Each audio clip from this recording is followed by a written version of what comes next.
Okay, working on these frame rails.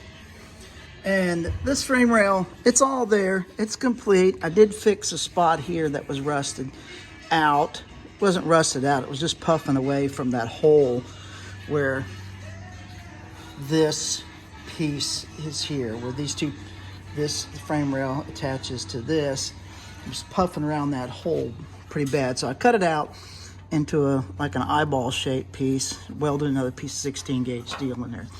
But I can see, you can see it on there. There's a little bit of pits there. Now I sandblasted this and epoxy primed it.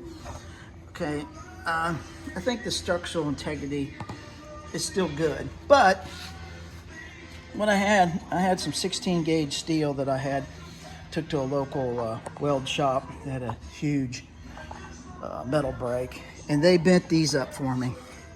So what I'm going to do is I'm going to drop this right down the center of the current frame rail. I'll cut that off, drop it all the way down, drill some holes on the sides, across the bottoms, and then weld it in place. And right now it meets, there's actually a ridge on the frame rail right in this area so it just slides right up and meets it.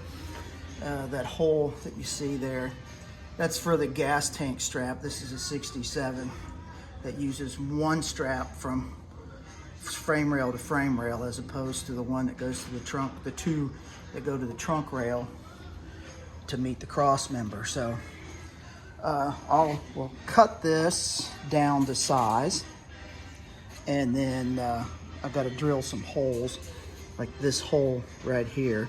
There's one here and that one right there, because I do want to have access to those holes. But that's what I'm going to do.